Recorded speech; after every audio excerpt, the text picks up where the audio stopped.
venu à cette conférence à XDA sur le thème du métier de product designer.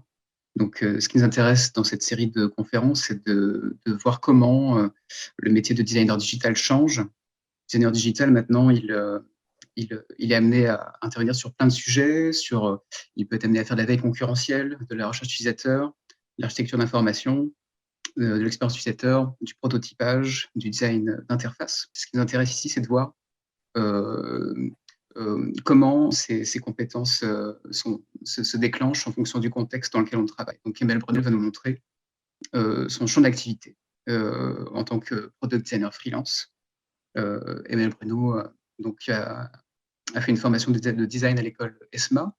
Elle a eu l'occasion de travailler pour des structures très intéressantes, notamment The Links, Startup Palace, et puis aussi la CAMIF. Donc, ça fait beaucoup de choses, beaucoup d'activités différentes. Donc, Emmanuel va pouvoir nous présenter tout ça tout de suite. Merci beaucoup pour l'invitation et en tout cas, je suis ravie de partager avec vous mes interrogations sur le travail de product designer. Donc, voilà, dérouler ma petite presse. Donc, comme vous l'avez compris, je suis Emmanuelle Bruno. Je fais la direction artistique de l'UX de l'UI Design et ce qui est pas marqué ici, donc product designer. Donc voilà ce que je présente à mes clients, donc l'expérience utilisateur, ce que je leur vends, le design d'interface et l'identité visuelle. Hop, il y a un petit bug. J'ai travaillé en agence et à mon compte, effectivement, pour des structures très chouettes comme Yves Rocher, Société Générale, Crédit Agricole, Ouest France, Groupe Eram, Engarde. C'était des expériences assez chouettes. Ce soir, j'aimerais vous parler d'abord de mon parcours, de mon retour d'expérience. Je voudrais aussi vous interroger, nous interroger, partager mes questionnements sur le travail de product designer et voilà, une petite conclusion de ce qui est pour moi le travail de product designer en freelance. Donc, pour passer sur mon parcours, comme tu l'as bien dit, j'ai fait l'ESMA à Nantes, donc c'est une formation de 4 ans en communication visuelle. Donc voici quelques petits travaux que j'ai fait pendant mes études. Ça m'a permis d'intégrer un peu le milieu nantais. J'ai fait des stages notamment chez The Links et NoChap, anciennement DDB Nouveau Monde. Voilà, c'était assez cool et je passe un peu vite. Et à la sortie de mes études, je me suis tout de suite lancée comme freelance pour 6 mois pour 2 raisons principales. La première, c'est que j'ai une formation qui est très print. Le web était vraiment anecdotique et les places de directeur artistique sont un peu chères sur le marché. Et donc, c'était pour développer mon réseau. Et la seconde, justement, comme c'était très print, je voulais m'orienter un petit peu vers le web et reprendre une formation, donc vraiment orientée web. C'est comme ça que j'ai passé un titre de niveau 3, infographiste multimédia, donc qui m'a permis pas mal de toucher à tout ce qui est HTML, CSS, PHP, JavaScript, à réaliser des petits sites, des petites animations sur Flash, qui à l'époque étaient assez en vogue. Et suite à cette formation, je suis rentrée non plus comme stagiaire ou freelance, mais cette fois vraiment en CDI chez The Links, où je suis restée quelques années. Là, l'intérêt pour l'expérience utilisateur est venu quelque chose comme le premier mois, quand on m'a demandé de réaliser un tunnel de conversion, ce qui a posé pas mal de soucis parce que là, on ne touchait plus à du design réellement, mais vraiment à l'ergonomie, de l'expérience utilisateur, de la perf. Donc, c'est comme ça que ça a commencé. Donc, j'ai eu une formation sur l'expérience utilisateur. J'ai essayé de mettre pas mal de choses en place. Il faut savoir que The Links a une comment dire? Un pôle, marketing, ce qui m'a permis de tâtonner avec les livrables, du pôle, notamment, tout ce qui était restitution, de focus, group. Voilà, c'est là où je me suis rendu compte que l'expérience utilisateur, c'était vraiment un travail d'équipe, parce que le souci que j'ai rencontré, c'est que les directeurs de clientèle étaient pas formés à vendre, de l'expérience utilisateur et j'étais encore assez novice, dans le domaine, pour leur donner des pistes et des arguments. Donc voilà, mais c'était une très belle expérience qui m'a permis de mettre, dans mon book, des clients importants, notamment Société Générale, CM-CIC, BNP et ce qui m'a vraiment, beaucoup aidée quand je me suis lancée, comme freelance par la suite, enfin relancée comme freelance, par la suite. Donc voilà, en 2017, j'ai quitté, The Links pour intégrer, le Startup Palace pendant quelques mois. C'était cool, au niveau, UX, c'était le step, du dessus. Tout le monde avait envie d'en faire, les commerciaux, savaient le vendre. Dans la pratique, c'était un peu bourgeonnant. Donc avec, mon collègue de l'époque, Clément Merceron, on a, tâtonné, expérimenté, on a mis plein de choses en place. On a fait pas mal de focus group, questionnaire, atelier persona, empathie map, audit, enfin tout le répertoire un peu, de l'UX. Ça m'a permis de sortir du monde de la com et de découvrir un univers plus tech, plus start-up et de voir aussi une organisation, qui était assez différente. Donc ça a été vraiment enrichissant. Après c'est une ex enfin c'est on n'a pas vraiment fité, et de là est venue l'envie, d'expérimenter, de faire les choses à ma façon, de choisir les projets, les clients. Et c'est comme ça que, je suis redevenue, freelance et ce qui est, toujours le cas donc, depuis, 2017. Donc je vous ai mis, quelques travaux, pour illustrer, cette, slide. Alors retour, sur expérience. Alors dans la préparation de cette presse m'a permis de formaliser un peu, ma vie de freelance et de faire le point. Donc on peut la distinguer en 3 phases. La première, c'était, la phase, nantaise. J'ai pas mal capitalisé je vais pas réussir à le dire, le stress. Capitalisé, sur lui, parce que pour moi, c'était plus facile à vendre, j'avais plus, d'expérience. Mais j'en ai profité quand même parce que c'était le but, pour,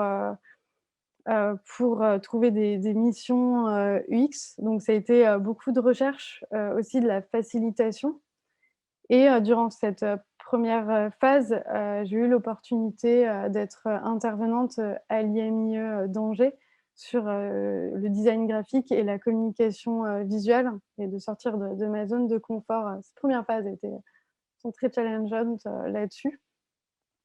Au bout d'un moment, j'en ai eu un peu marre d'être à Nantes et je me suis surtout dit que je pouvais exercer, mon travail finalement de n'importe où.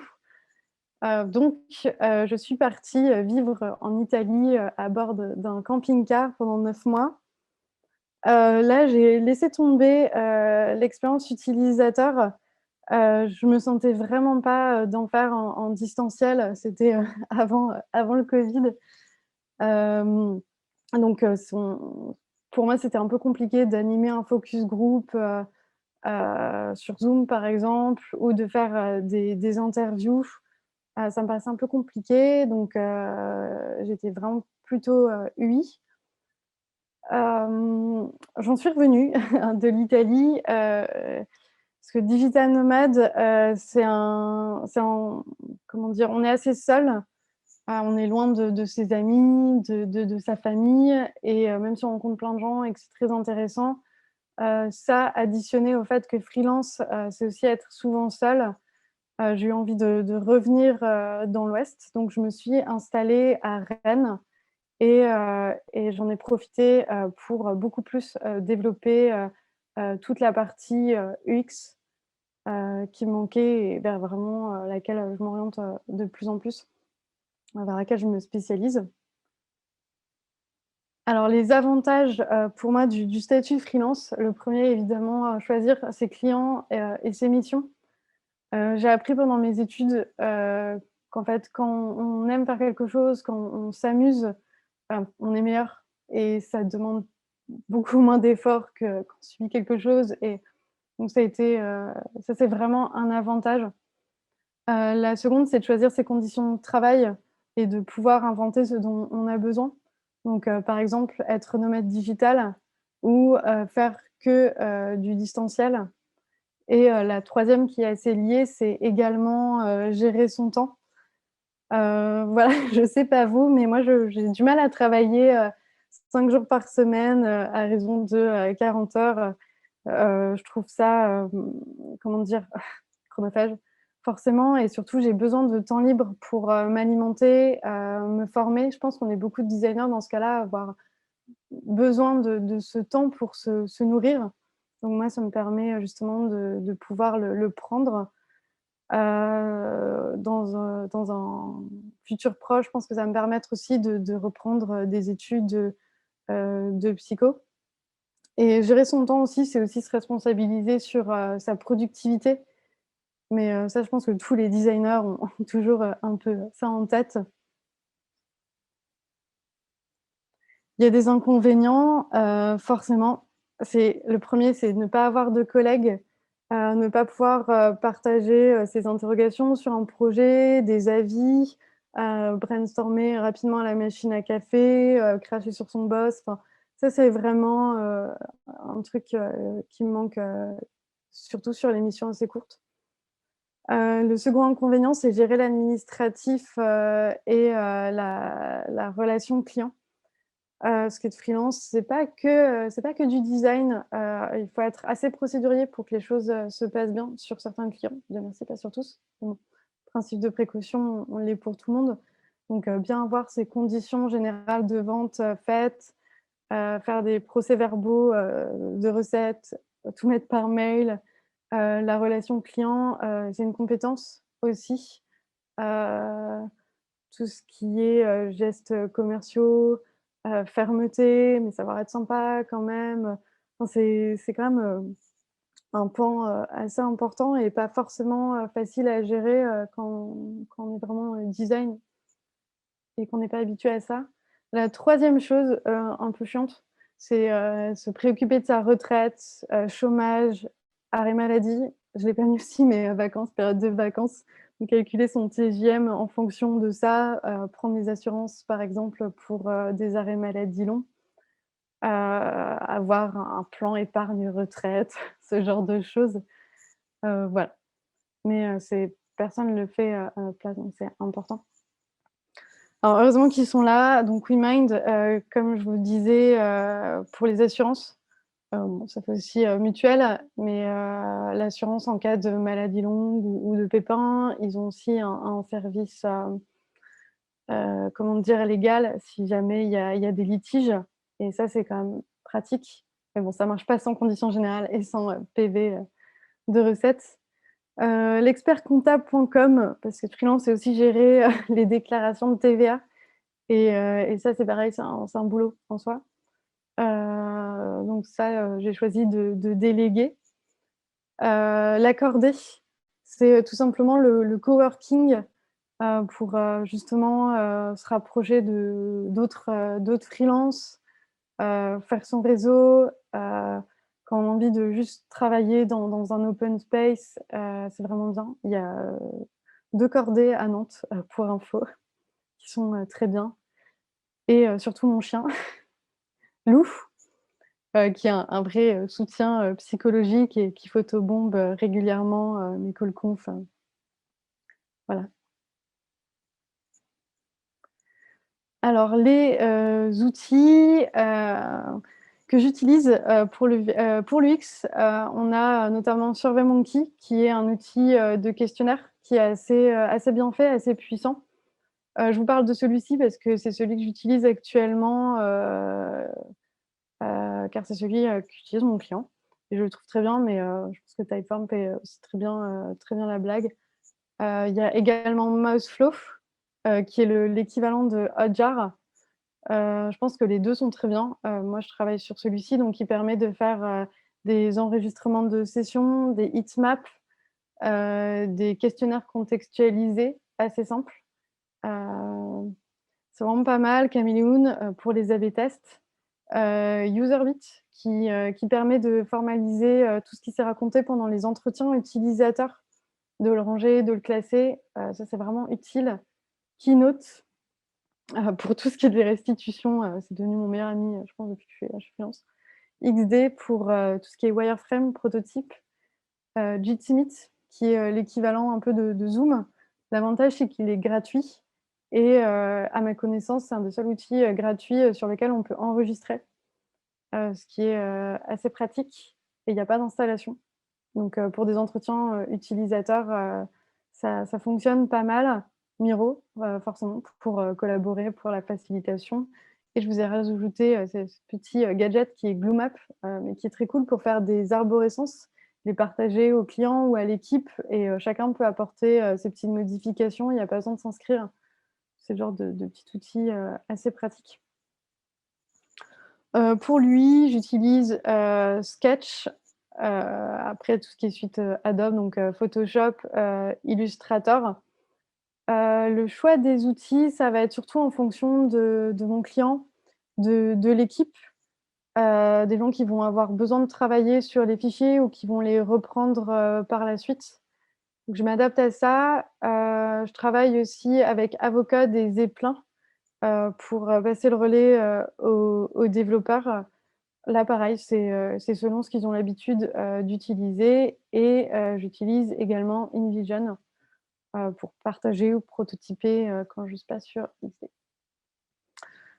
Pour la productivité, il y a Toggle Track qui est, assez utile, pour, tout simplement, traquer son temps, savoir, combien de temps on a passé à travailler sur un projet, une tâche, un client.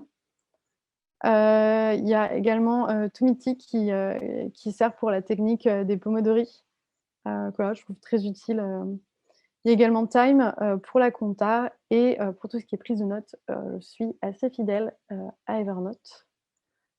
Voilà, alors je sais mes guidelines, c'est des choses, heu,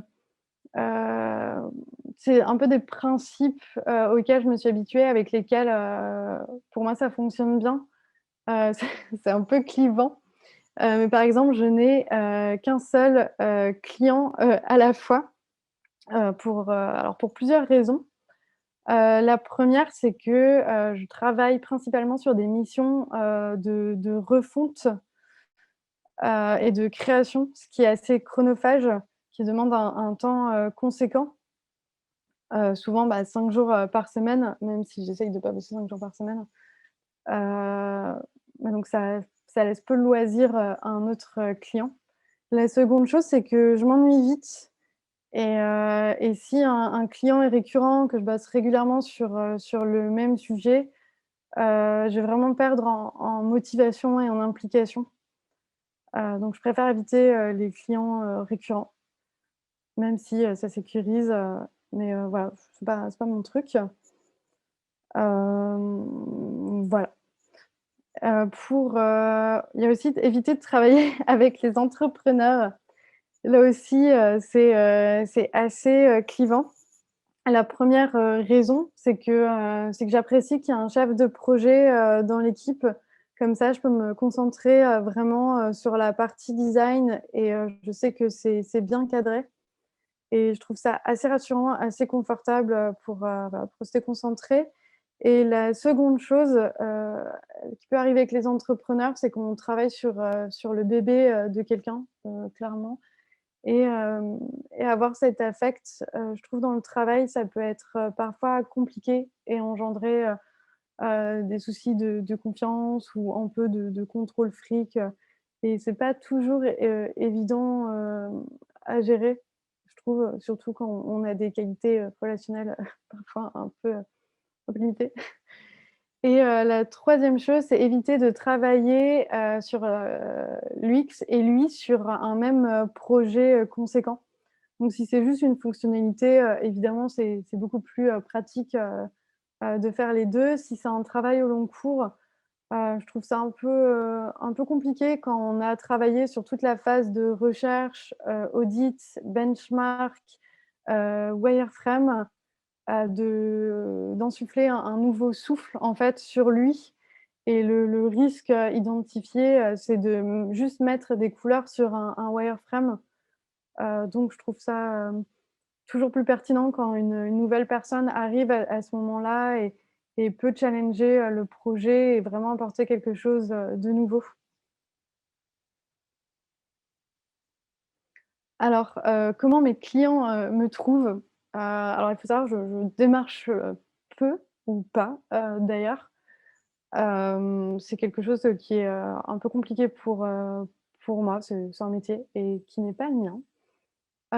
Donc mes clients me trouvent, par le réseau, sinon par des plateformes, comme LinkedIn, Malt, Crème de la Crème, qui est très bien d'ailleurs, qui a une communauté sur Slack, qui est assez vivante, où il y a pas mal de conseils, de bons plans. C'est, c'est vraiment chouette comme communauté et sinon, c'est, également les agents de freelance. Quand une entreprise, les missionne, pour trouver, un profil. Donc voilà, ce qui est pratique, c'est qu'après on rentre dans leur base. Les challenges, un peu au quotidien, c'est, alors pour moi, c'est, développer, mes compétences en psychologie, parce que je viens pas de cette formation, initiale et j'ai vraiment envie d'enrichir ma pratique, de cette manière.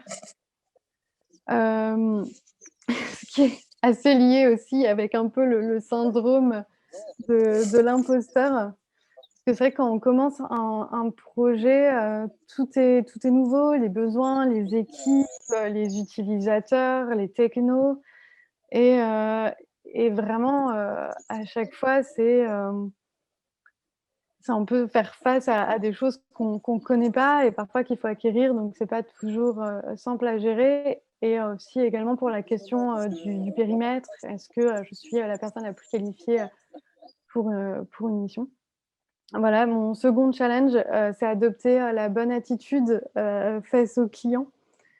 Hem, Par exemple, un client qui va demander, un rose, plus pastel, mais plus punchy ou ce qui arrive, beaucoup et c'est complètement normal, c'est une fois les maquettes wireframe présenter, des fois le brief est complètement remis en cause. Il y a des besoins qui émergent, il y a des réflexions, des questions qui émergent et à ce moment-là, il faut être capable de se dire: «Bah, non, j'ai pas bossé pour rien, il va falloir tout refaire». Mais j'ai pas bossé pour rien, ça permet, justement à l'équipe de travailler et d'avancer et voilà, je pense qu'il faut être aussi, des fois, c'est facile à perdre de vue, mais être aussi bienveillant, avec ses clients qu'on l'est avec les utilisateurs. Le troisième challenge, c'est assez lié, aux 2 autres, c'est s'adapter à la culture de l'entreprise, aux différentes, parties prenantes, techno, cibles. Voilà, à chaque début de projet, je leur dis, mais c'est vraiment se sentir parfois un peu démuni, là, par rapport à tout ce qu'il faut, acquérir, tout ce qu'il faut absorber, pour, répondre, du mieux possible, à la mission.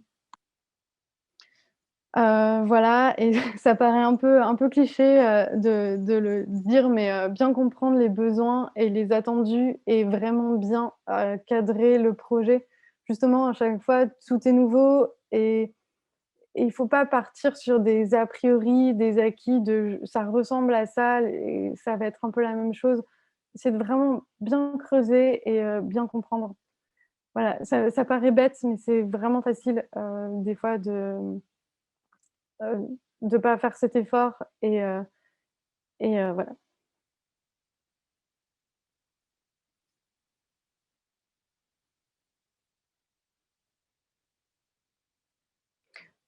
J'ai un petit trou parce que je me dis: «Il y a un autre truc que je voulais vous dire sur cette slide». Hop, je crois que la fille ah oui, c'est ça. Non, c'était juste, oui, ce challenge un peu, c'est un peu la loi de Murphy et clairement tout ce qui est pas, correctement, cadré, va mal, se passer et comme dit, Jean-Philippe, ici présent, clairement c'est faire de l'UX, dans l'UX, de bien démarrer un projet. Alors, mes questionnements sur le travail de, product designer. Quand, Antonio m'a contactée, pour, vous parler ce soir, j'ai un peu douté. Je me suis demandé si j'étais la bonne personne parce que je me définis pas pleinement vraiment comme, product designer. Donc j'ai cherché un peu à définir, le périmètre, du job, du rôle et ça a fait écho à pas mal de questions, que je me pose, dans ma pratique, dans mon propre périmètre, d'action. Donc ce qui va suivre, je vous livre, mes questionnements, ces propos, n'engagent que moi et voilà, c'est pas du tout, un jugement, c'est vraiment, des questionnements que j'ai. Donc quand j'ai cherché les définitions, du product designer, je suis tombée sur quand même pas mal d'articles et je vous ai extrait, des petites parties, justement qui m'ont posé question. Alors la première, c'est le product design est une discipline qui inclut toutes les autres, UI, UX, mais aussi management de projet, marketing, communication et aussi un peu de développement. Contrairement aux UX designers, les product designers sont très souvent directement intégrés dans le process agile. Bah déjà, ça fait beaucoup de disciplines et j'ai trouvé ça pas forcément très juste, le fait que la différence entre les UX designers et les product designers, se situe dans le process agile. Ça m'a un peu, marquée. Je sais pas si vous avez des 1res, réactions, par rapport à à cette citation? Non, c'est bon? Bon, bah, alors je continue, Alors la seconde, c'est le product designer présente un profil polyvalent qui lui permet d'être spécialiste dans plusieurs disciplines. L'UX design, le design d'interaction, le user interface design, l'architecture d'information. Le product designer sollicite également ses connaissances en expérience design, interaction design, expérience architecte. Je vous avoue, les 3 derniers, je les connaissais pas. Voilà et là, je pense qu'on est un peu sur le complexe du designer, de vouloir solutionner, tous les problèmes et se poser la question aussi du temps de veille, nécessaire, pour se tenir à flot dans toutes ces disciplines. Heu La troisième chose aussi qui m'a un peu marquée, c'est cette citation, «Le product designer s'intéresse de très près à l'évolution de son produit, ce qui l'oblige à se projeter sur une stratégie moyen et ou long terme, là où l'UX designer traite de problématiques peut-être plus court-termistes et pas toujours corrélées à la stratégie du produit même». Ça, c'est pareil, ça m'a posé pas mal de questions, du coup, par exemple, sur l'UX. Parce que pour moi, vraiment, l'expérience utilisateur, c'est justement recentrer, l'utilisateur au cœur de la stratégie de la marque, c'est aligner les objectifs, des utilisateurs et ceux du produit. On parle de ROI, de l'UX, donc je trouve ça un peu dur de dire que l'expérience utilisateur est court-termiste. Voilà, du coup, en résumé, toutes les compétences à acquérir si on veut être un product designer, accompli. Ça ça fait, beaucoup de choses. Heu, voilà, moi personnellement, je me vois pas, voir un client et lui dire, les yeux dans les yeux: «Je suis capable de faire tout ça, sur votre projet». Ça me paraît un peu compliqué. Alors évidemment, il y a des compétences, complémentaires, des zones de recouvrement. Par exemple, l'UX est assez proche, finalement du marketing et c'est une composante, de l'expérience, client. Quand on fait des recherches, on a des notions communes, des outils, des méthodes, des objectifs communs. Sur le cas des AB tests, par exemple, c'est très clair. Mais après, c'est quand même des choses, assez, différentes. Dans le même type de parallèle, il y a effectivement dès qu'on travaille sur le prototype, sur le design d'un site, sur sa conception, évidemment, on a besoin de tenir compte, des objectifs, pardon, des contraintes, de la tech. Pour autant, il est pas question de faire soi-même, le développement et la question, qu'un designer pour moi se pose, c'est pourquoi et pas comment. Donc là, le risque est de mélanger un peu les 2, je pense, si on veut s'attaquer, à tout. Hem, voilà, est-ce qu'à un moment, avec tout ça, on ne devient pas une sorte de je sais pas, d'homme, orchestre? Hem, voilà, je suis assez d'accord, avec, Ophélie Lebras qui était intervenue, pour nous parler de Vino, sur le fait qu'un product designer, il doit plutôt, que de maîtriser tout ça, il doit plutôt bien s'entourer, que ce soit niveau tech, business. Elle parlait du support client et c'est très vrai, je pense notamment, à tout ce qui est feedback sur des outils, comme Maslow, pardon. Il faut pouvoir effectivement faire redescendre, cette information à la tech quand il s'agit de bugs, au service client, quand il s'agit de questionnement de service client, au marketing, pour, des codes promo, des choses comme ça. Il faut effectivement savoir partager, ces feedbacks, mais en aucun cas, tous, les traiter. Voilà, je me pose aussi, c'est une slide pour dire énormément de choses. Je me pose aussi la question de la facilitation. Pour moi, il faut vraiment, distinguer plusieurs choses, dans la facilitation. Alors d'abord, il y a une partie, qui est vraiment, UX pure au niveau de la recherche, donc tout ce qui peut être les focus group ou les tris de cartes. Là, on n'est pas pour moi, la facilitation, c'est vraiment, tout ce qui va, être, co-création vraiment avec l'entreprise. Donc on est sur des choses un peu différentes et puis peut-être au milieu quand même, pour l'évangélisation et l'implication, des équipes, effectivement, UX va pouvoir faire un peu de facilitation.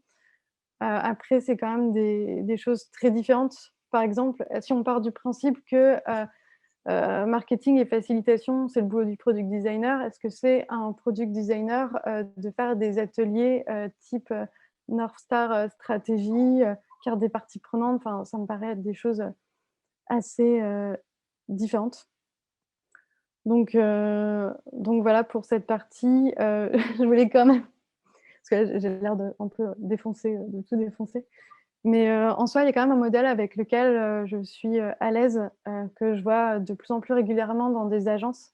C'est celui de distinguer vraiment, UX researcher, UI designer qui lui va intervenir aussi au niveau de la facilitation. Alors co-création, design, pas master stratégie et product designer qui, lui, va vraiment s'entourer, des bonnes compétences, aller, chercher les infos, au bon endroit et faire en sorte que tout le monde, toutes les parties prenantes aient accès à cette information.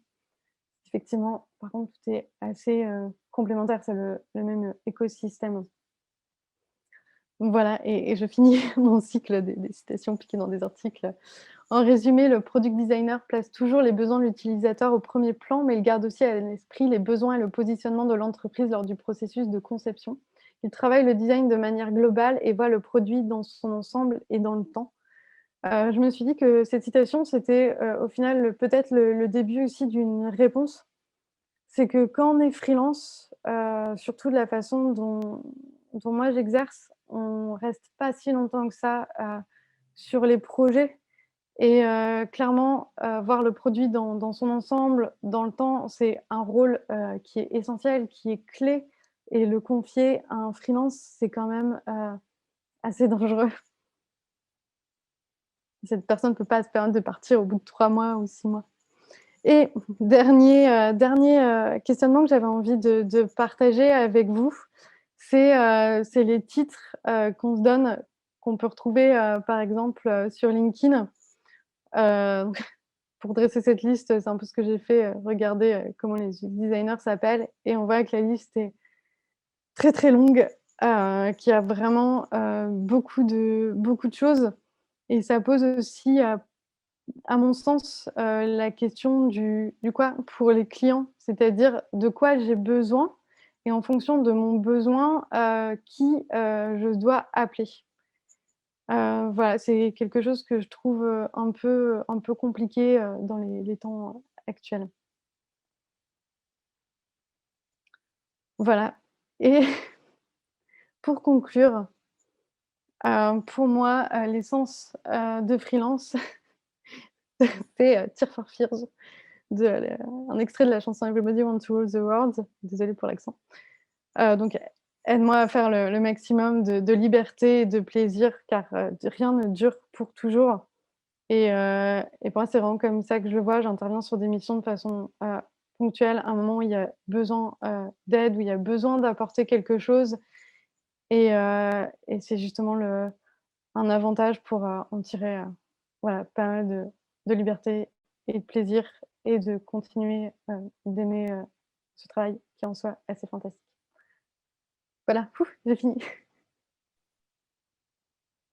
Donc si vous voulez qu'on échange là-dessus, c'était un peu clivant, j'en ai conscience.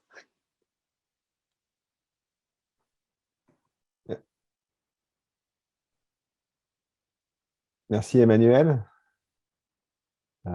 Ce que je vous propose, c'est que si vous puissiez échanger directement maintenant avec Emmanuel, que vous puissiez ouvrir vos micros et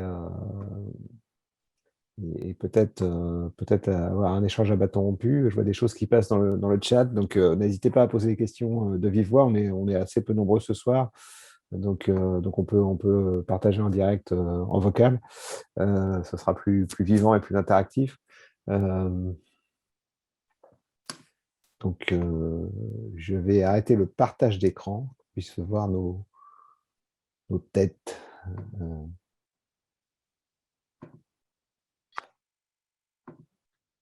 Déjà un commentaire comme quoi c'est une super présentation, Emmanuel.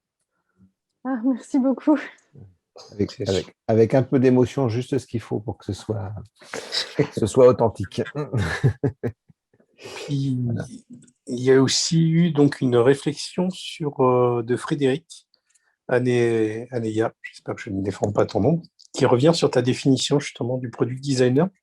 S'il veut en parler, ça peut être intéressant.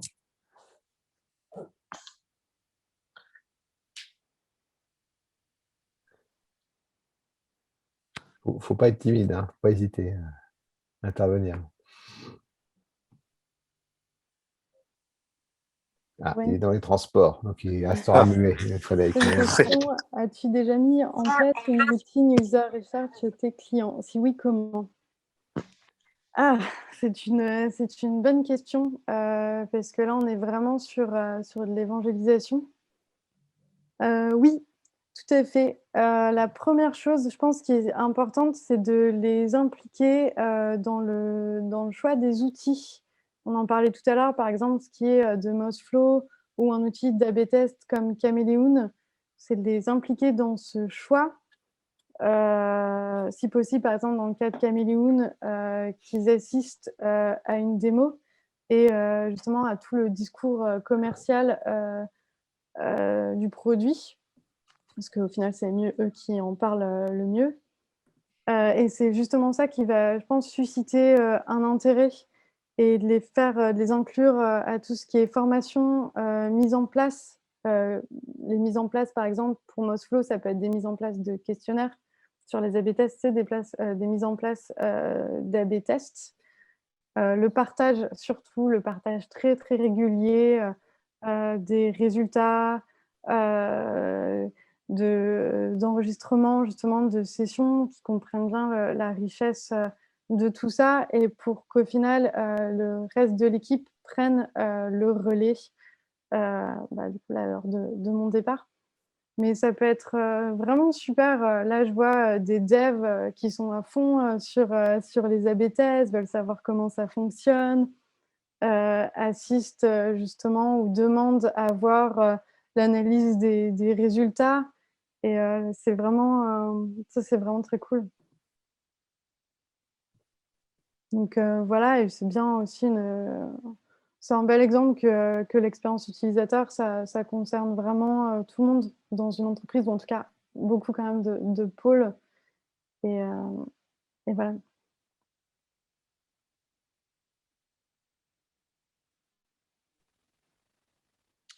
Si je peux, j'ai une question concernant toutes les spécialisations en fait qu'un UX, qu'un product designer devrait avoir.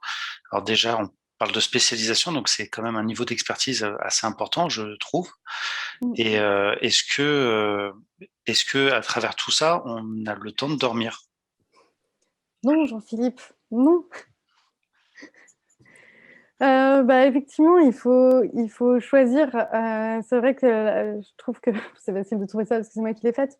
Mais la slide avec tout ce qu'on peut attendre en compétences d'un product designer, elle est juste folle. Et effectivement, à un moment, il faut choisir ses combats. Et on parlait du syndrome de l'imposteur. Enfin, je parlais du syndrome de l'imposteur tout à l'heure. Je pense qu'à un moment, il faut se faire à l'idée que justement, on ne peut pas maîtriser tout ça. Et il est important du coup de choisir vers où on veut s'orienter et qu'est-ce qui est important pour nous dans le design. Par exemple, l'expérience dont je parlais chez The Links, où on m'a demandé un tunnel de conversion, je pense que mon travail a pris surtout son sens, c'est un peu idiot ce que je dis, c'est son sens ce jour-là. Je fais pas du beau, je fais quelque chose qui est intuitif, qui va convertir, qui remplit un objectif. Et par exemple, dans ma phase un peu italienne QI, ça m'a manqué de savoir vraiment pourquoi c'était fait. Et voilà, donc par exemple, tu vois, maintenant, j'ai plus du tout, et ça m'aide dans mon syndrome de l'imposteur, justement, plus du tout l'envie ou l'intention de trop creuser lui. Je pense que, par exemple, je ne mettrai jamais un design system en place, ce qui en soit vraiment un challenge, hein, le design system. Et ça, par exemple, c'est quelque chose sur lequel il faut faire un deuil, parce qu'effectivement, sinon, tu ne dors pas.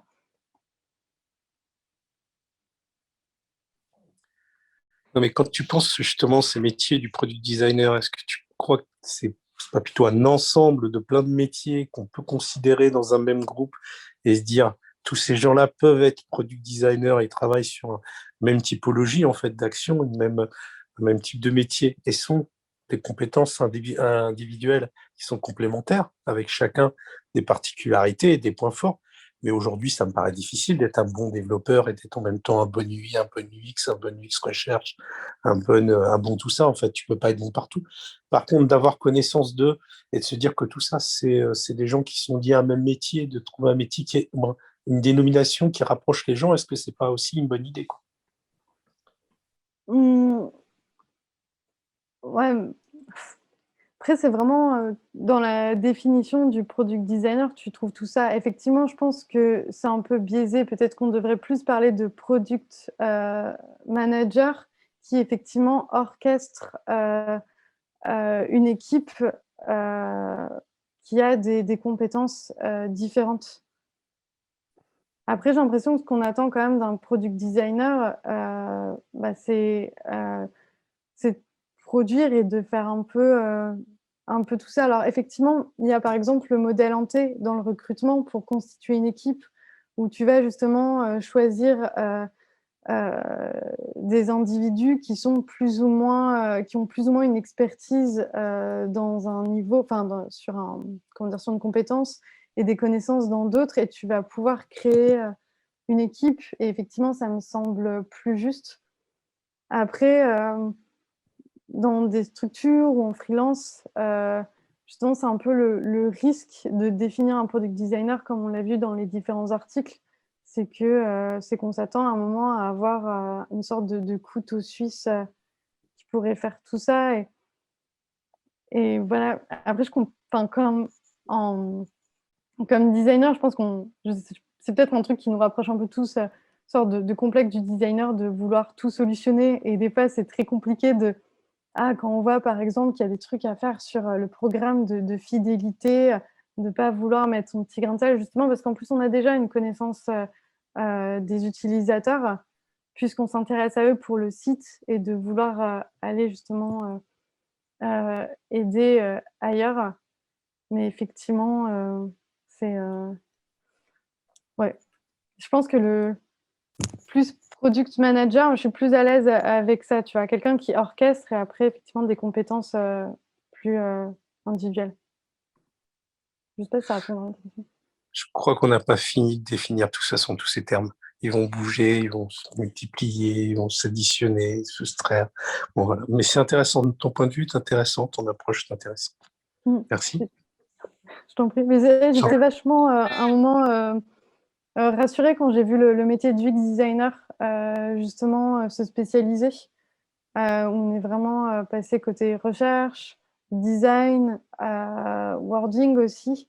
Et je trouvais ça rassurant. Et quand je vois aujourd'hui tout ce qu'on met derrière le terme product designer, je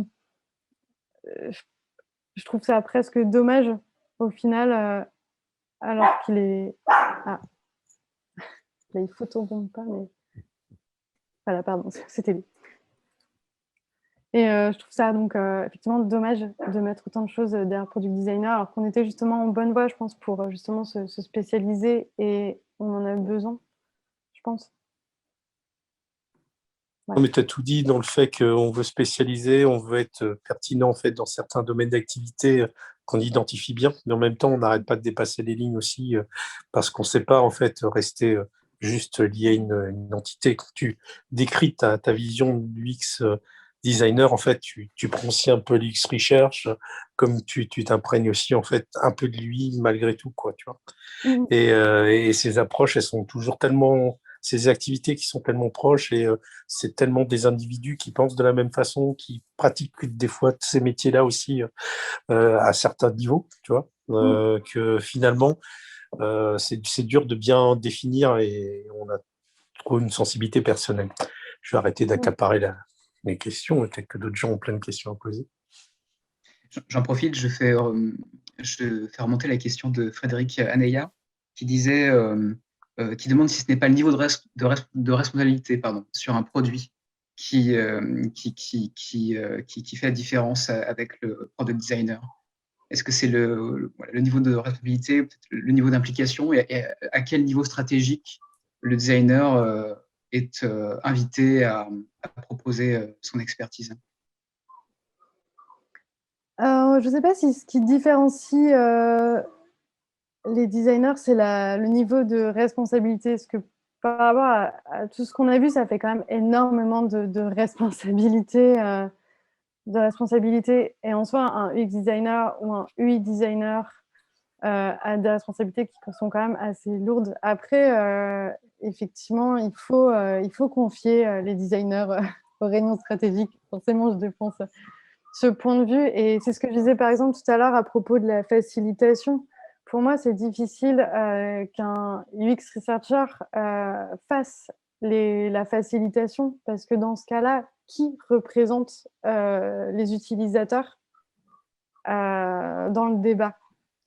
Donc évidemment, pareil, par exemple, tout à l'heure, je parlais à propos de marketing et de vision de la North Star Stratégie.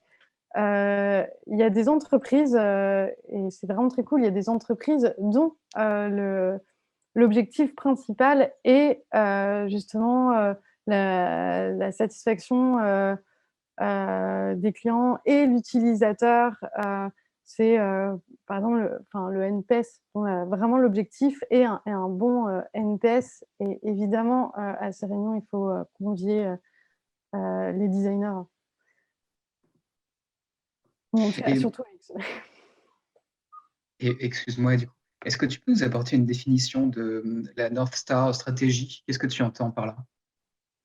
Ah, tu sais, c'est un atelier qui se fait pas mal, un truc un peu à la mode dans les entreprises. Et en fait, du coup, c'est son étoile du Nord, et c'est tout un tas d'ateliers, voilà, de trucs de co-création pour aboutir sur l'objectif principal de la marque et les KPI qu'elle doit suivre en priorité pour s'aligner avec cet objectif. Donc voilà, c'est clairement un atelier qui a ce but, sans définir ça. Je note en même temps, c'est intéressant. Et pour toi, parmi le large panel d'expertise associée au d'expertise associée au product designer, quelles seraient pour toi les expertises les plus importantes pour le product designer freelance? Du coup, qui est amené à travailler sur des périodes plus courtes et sur des sujets plus spécifiques, qu'un designer qui travaille pour une structure ou qui travaille pour l'annonceur? Alors pour un freelance, je pense que ça va être, plus dans lui. Si je dois être honnête, hein, c'est pas vers ce quoi je tends, mais pour être honnête, aujourd'hui, je pense que le plus important, c'est ça, c'est lui et avec cette partie, facilitation. La tech, c'est important, mais après, comme sur chaque projet, la techno utilisée change, il faudrait quand même avoir une connaissance, alors non pas experte, mais en tout cas une connaissance sur beaucoup de techno. Donc ça, je pense qu'il faut juste, savoir demander l'info et s'adapter assez vite. Mais,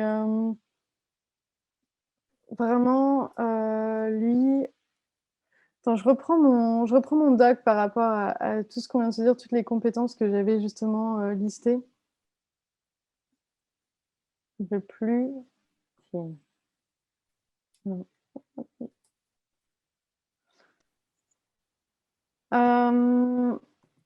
Alors gestion de projet, ouais, moi c'est vrai que je préfère éviter, mais alors clairement, ouais, c'est l'UX design, lui. La facilitation, c'est important pour que, chez le client chez qui on intervient, que l'équipe comprenne en fait ce qu'on est en train de faire, qu'elle soit impliquée, donc que ce soit la création ou la refonte, mais vraiment qu'elle, comprenne ce qui est en train de se passer et que ce soit plus facilement, intégré et juste pas avoir ce rôle, du consultant et qui pourrait, avoir rapidement des freins. Je pense que c'est pas mon préféré, mais c'est un point important, la facilitation et aussi ça paraît un peu idiot, mais le wording, c'est quelque chose qui est assez peu développé, surtout dans le monde de la tech, je trouve, d'avoir quelqu'un qui vraiment écrit les textes et c'est un c'est vraiment juste au moins savoir écrire correctement, le wording des boutons, des CTA, de savoir prendre un petit parti pris, de se poser les bonnes questions de comment je m'adresse à l'utilisateur et de savoir aussi, suivre la charte éditoriale qui a été mise en place. Parce qu'à un moment, au final, une interface, c'est plein de petits wordings, qui sont pas forcément pris en compte et sur lequel je pense le designer a finalement beaucoup d'impact. Ouais, là, tu parles de UX writing Ouais. et donc c'est la question du ton et ça c'est intéressant aussi. C'est-à-dire que le designer, au bout du compte, il fait irruption dans le métier de responsable de ligne éditoriale et Mmh. il peut t'amener à écrire aussi. Toi, c'est quelque chose qui est venu naturellement, cette appétence pour l'écriture, ou c'est quelque chose qui est venu par la force des choses, il y avait un besoin et du coup, tu as comment dire? Capitalisé, Non, tu as pris tu as c'est devenu une opportunité. Est-ce que c'est devenu une opportunité? Ou est-ce que c'était quelque heu, chose qui t'intéressait déjà? non, c'est quelque chose qui m'intéressait, pour être tout à fait, honnête, quand j'avais 14 ans, j'hésitais entre concepteur rédacteur et directeur artistique. Donc Et ça du coup, ouais, m'a ça rassemble un peu les 2 finalement. et ça m'a toujours intéressée. Puis après forcément, dans mon expérience en agence de com, c'est vraiment idiot, mais mon bureau était à côté de celui d'une conceptrice rédactrice et c'est tous ces échanges, tout ce que j'entendais, ça me fascinait. Je trouvais ce qu'elle disait, c'est toujours, pertinent, malin et la façon dont elle jouait avec les mots, ça m'a toujours plu et alors forcément, dès que j'avais l'occasion de mettre un peu d'ording, quelque part et d'essayer de faire ça, à chaque fois ça m'excite un peu de mettre du wording quelque part. Mais bon, après, voilà, le wording, il faut, mis à part là, ce petit délire de designer, de faire des boutons correctement, c'est effectivement aussi une charte éditoriale et ça reste un travail qui devrait être vraiment considéré comme un pan important d'un design. Mais ça fait partie, bah, on peut aussi en parler pour le design émotionnel, au final, où s'arrête le travail du designer par rapport à ça, puisqu'on n'est pas que sur de l'image, on n'est pas que sur de la couleur, mais on est aussi effectivement sur d'autres choses dont énormément de wording. Donc, voilà. Un conseil avant de un conseil que m'a donné un mentor, tenter d'améliorer le wording avant de toucher aux éléments d'interface. Ça me fait penser à un test dont m'a parlé Jean-Philippe ici présent, qui est, alors peut-être qu'il vous l'expliquera mieux que moi, c'est le banana test. De remplacer sur une interface tous les wordings par le mot banana et tous les visuels par des visuels de banane et voir si le design reste affordant et si l'utilisateur peut quand même atteindre son objectif malgré ça. Et je pense que notamment pour les e-commerce, ça peut être un test assez parlant, de savoir s'il arrive toujours à mettre un produit dans son panier et passer à l'étape de paiement alors que tout est des bananes. Voilà, ce qui est un peu à l'inverse de ce que je viens de dire, mais en attendant, pour l'interface, ça peut être un test assez intéressant. Et effectivement, de toute façon, après, le wording a tout son sens pour guider l'utilisateur. Et d'ailleurs, dans les A/B tests, on peut clairement voir l'influence positive que peut avoir le texte, dans le wording d'un bouton. Et comment tu réussis à trouver le bon ton? Qu'est-ce qui, quels sont les éléments comment tu rassembles les éléments qui vont te permettre d'argumenter la bonne direction par rapport au ton? Je pense que la première chose, c'est la familiarité. Vraiment la relation qu'on met en place avec l'utilisateur, ce que l'utilisateur attend. C'est très con comme exemple, mais clairement, on n'a pas le même wording si on est sur le site des impôts que si on achète une paire de sneakers un peu branchouille. C'est pas du tout la même chose. Donc là, la cible et le contexte va changer beaucoup de choses. Par exemple, sur un e-commerce, la question c'est est-ce que l'utilisateur se sentira plus considéré si on lui dit fonce sur ce produit ou si on reste plus sobre en disant simplement acheter ce produit. Voilà, je pense que ça joue beaucoup la familiarité et le contexte.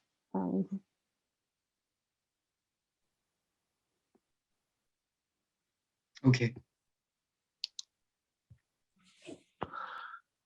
On a fait peut-être le tour des questions. On va peut-être la laisser s'occuper de... Comment il s'appelle déjà ton chien? Lou. Qui t'appelait tout à l'heure. En tout cas, je trouvais ton intervention très pertinente, intéressante parce que tu as remis un petit peu de piment sur certains mots, sur certaines définitions, sur certaines choses. C'est toujours intéressant et assez bien construite. Messieurs, je vous laisse terminer cette session si vous voulez bien. Juste, effectivement, pour remercier encore une fois Emmanuel, effectivement, qui a pris le temps de condenser son parcours, ses expériences et ses réflexions en un format compact, là, en 45 minutes. C'est pas toujours un exercice facile, donc bravo déjà. Juste pour signaler aussi que effectivement cette conférence, on n'était pas très nombreux ce soir, mais cette conférence sera retrouvée rapidement, on l'espère, sur la chaîne YouTube du chapitre XD et Nantes, hein. Et puis que ce cycle Product Designer, il va se poursuivre, puisqu'on a d'ores et déjà une prochaine conférence de programmer. Antonio, rappelle-nous la date et l'intervenant, si tu veux bien. Alors, l'intervenant, je le connais un petit peu, ça va être Gaëtan Hart qui va nous parler de son métier de product designer au sein d'une entité qui travaille beaucoup avec l'éducation et qui travaille beaucoup avec la partie publique. C'est vraiment cette approche publique qui est intéressante dans son discours. Et la date, je vais zapper, mais je vais vous faire bientôt un visuel pour vous la rappeler. Mais c'est dans moins d'un mois.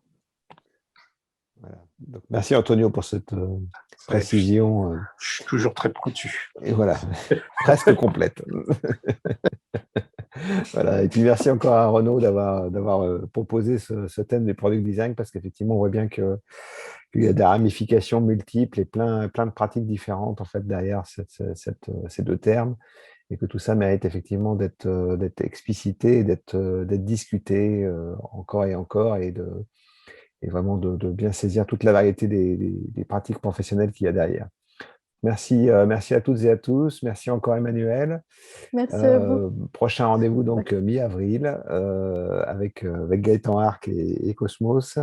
D'ici là, portez-vous bien, profitez bien du printemps, et à très bientôt. On va arrêter l'enregistrement ici. À bientôt.